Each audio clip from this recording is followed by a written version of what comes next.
In this next tutorial, we're going to cover making more object types, and we're going to talk about different ways to manipulate the shapes of them. And so to that end, I have a little list here. So we're going to make 4 objects: a cylinder, a torus, a box, and a teapot. And then we're going to go ahead and we're going to apply different modifiers to them. All right, so remember that: cylinder, torus, box, and teapot. So let's go ahead and get started. So I am going to make my perspective viewport active by clicking in here. I'm going to come over here to cylinder, and in this case I'm just going to click and drag, release, drag it up, and then just click to finish making a cylinder. Don't worry about making the perfect cylinder. All right. Next I'm going to make a torus. So I'm going to just scroll my middle mouse wheel to zoom out a little bit. I'm going to click on torus. I'm going to click and drag. Right. Now I'm defining the overall radius, and when I release, I define radius 2, and basically it's how thick is this donut. Right. Let's click again to finish that. While we're at it, let's go ahead and click default shading and turn on edged faces so we can see how complex our geometry is, because that's going to be really important as we go. Let's go ahead and make a teapot. This one's easy. We're just going to click and drag to make one. Now I'm going to make a box. And I want my box to be perfectly square, so I'm going to actually go into keyboard entry. And so I click on the little name keyboard entry that expands the rollout. And now I can type in length 100. Oops, need to make sure num lock is on. Length 100, width 100, and height 100. Now I hit create. Now I have a little box out here. So let's right click to get out of box creation mode. I'm going to select this cylinder and move him over a little bit and just space these guys out. You could make boxes just by clicking and dragging to define its footprint, release the mouse button, and then you do its height and click again to finish. Right, but I wanted this one to be perfectly square. So let's take a look at this list again of everything we're making. So what are modifiers? Right, for starters.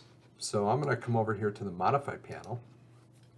And so modifiers they're tools that allow you to manipulate the form of an object.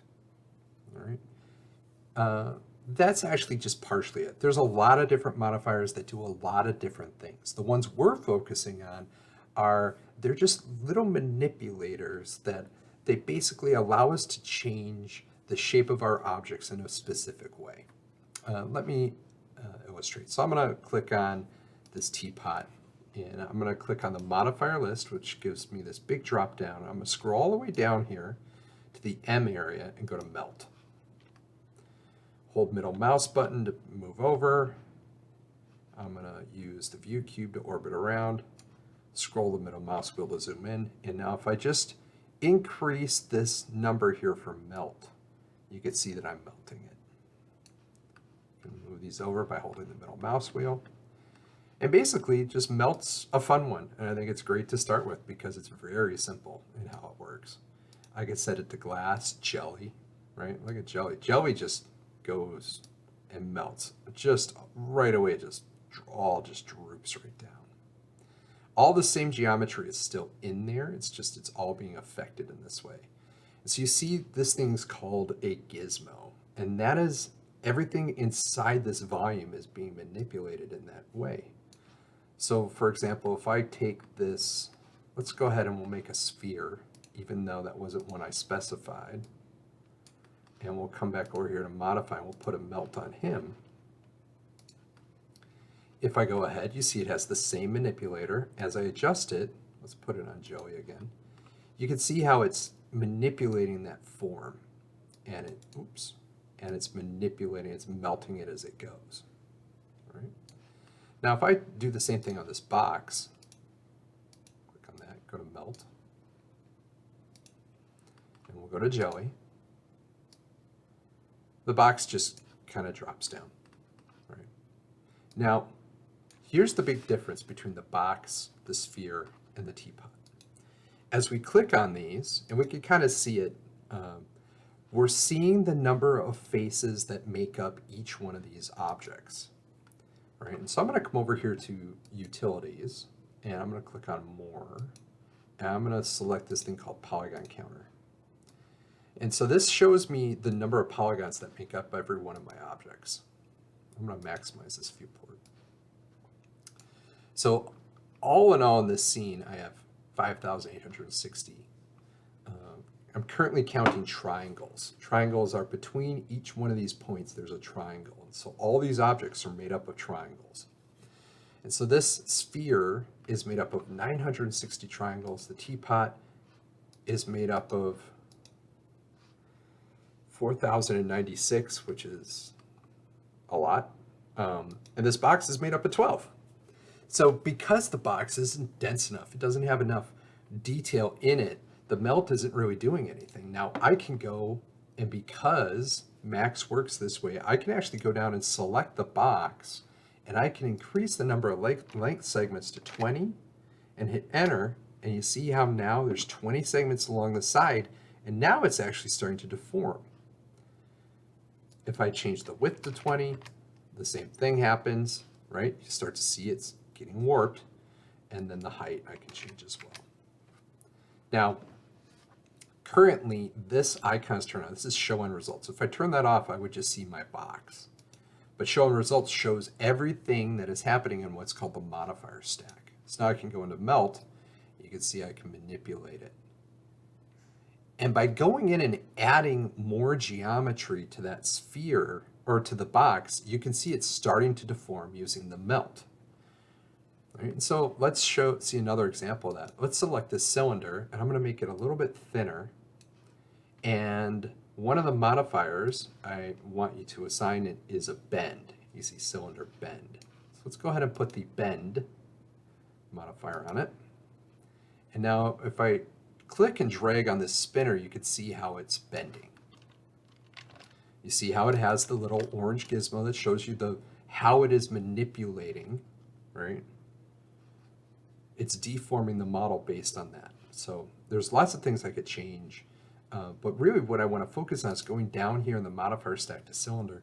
If I set that number of height segments higher, if I type in like 15 and hit enter, see how much smoother it is.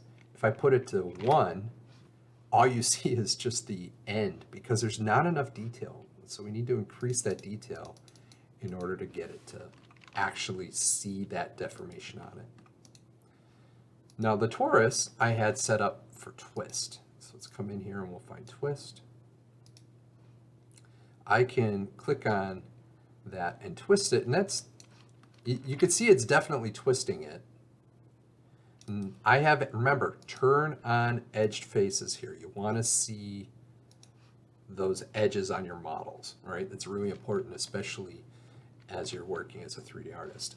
Now currently I hit twist and not much is happening. You definitely see the polygons are moving, but it's not a dramatic change. And that's because sometimes just the default settings are good enough. You have to change the axis. So I'm going to click on Y, and so now it's changing it on the Y axis. And so as I go through and adjust, you can see how much more interesting it is. I could do X. X is interesting as well. And so sometimes you got to go in, and there's a number of different places you got to go in and adjust your objects. We'll come back here to this box. I'm going to remove the melt, and now we want to put a different modifier. I'm going to put Spherify on it. And basically what that does is it goes from a value of 0 to 100 to round out an object. So let's take the sphere. I'm going to right click, clone them as a copy. I'm going to move them over. And now I'm going to go down to box in the modifier. And if you never changed your settings, if you just had the default of 1, all that you would see by putting Spherify on is your object gets smaller. But as you could see as I went through and changed the values, it works exactly like the melt did. It's making changes to your model, and it needs enough polygons in there to be able to make that change. So if I set it to 4, for each one of these values, now it's rounded out. All right. So let's see. What are all the ones I had listed? I had a couple different ones listed for you. I had a cylinder to bend it, a torus to twist it, a box to spherify, and a teapot to melt. And so now you can see how I've gone in and adjusted those, right? I even gave you a couple bonus ones in there. But those are just some ways to go through and manipulate objects. Right? Another one that I don't have listed, I'm going to go ahead, I'm going to click and drag to make a base, make it taller, turn on edged faces. I have a cylinder here. I'm going to come in to modify and add another modifier called taper. And taper allows me to kind of taper in. I could flare out an edge, but really what I like about taper is this ability to kind of come in here. Let's go to this sphere. If I put taper on it, what happens if I do that? Hey, look at that. You get all sorts of fun shapes. So, as you'll notice, what I've started doing here is I've actually started to stack my modifiers on top of each other. Right? And that's certainly something you can do where you get more than one modifier applied to a model. Right? Now, you will occasionally, if you have a big flat surface, sometimes there's a lot of points on the edge of this model. There's not here in the center, right? And so that can be a little bit of a problem. It won't be once we get into actually manipulating the surface, because effectively what's happening, the software, everything is made up of triangles, and the software is dynamically drawing where those are. In the case of the cylinder, they all come to a point in the center. Later on, we're going to go through and we're going to define these edges ourselves so that we don't have to worry about weird pinching like that. So this is it. This is what you'll take a snip of, and you're going to go ahead and turn this in along with the max file.